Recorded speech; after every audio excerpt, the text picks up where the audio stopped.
Биыл үшінші рет ұйымдастырылып отырған Тұманбай оқуларына қатысуға 200-ден аса өтінім түскен. Ол топтан суырылып шыққан 80 оқушы бүгін 3 бағыт бойынша бағын сынады. Бірі ақын өлеңдерін мәнерлеп оқыса, енді бірі оның сөзіне жазылған әндер шырқады. Ал жас ақындар Тұманбай Молдағалиевтің әдебиеттегі жолын жалғап, тебірене өлең жазды. Қаламы мен сөзін қару еткен жас дарындарды білікті мамандардан құралған қазылар алқасы бағалады.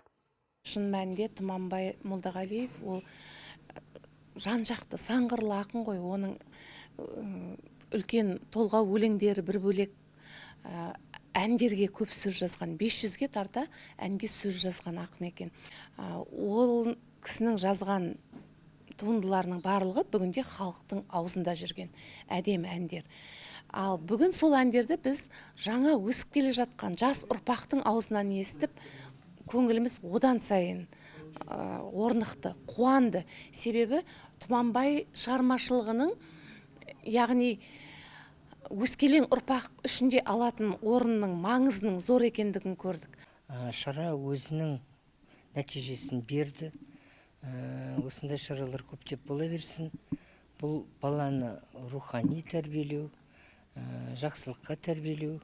Мына поэзияның өзі жақсылыққа, имандылыққа тәрбиелейді ғой. Осындай шаралар арқылы балаларымызға тәрбие бере берейік. 11 сыныпта оқитын Мансұр Нұғман байқаудың ақты кезеңіне қатысу үшін арнайы Қызылордадан келген. Ақын шығармашылығын зерттеп, ерекше дайындықпен келген ол болашақта әдебиет жолын таңдамақ. Әрине, Тұманбай Молдағалиев атамыздың шығармашылығы маған әсер етті. Менің ішкі жан дүниеме әсер етті десек болады. Себебі ол ақын тек бір қабілеттің, бір қасиеттің арқасында ғана өзінің өлеңдерін жарыққа шығарып отқан жоқ. Оның өлеңдерінде бірнеше нәрсе үйлесім табады. Ол біріншіден сипаттау шеберлігі, екіншіден астарлы ой. Байқау қорытындысы бойынша барлық қатысушылар сертификатпен марапатталып, оза шапқан 39 жүлдегерге бағалы сыйлықтар мен диплом табысталды.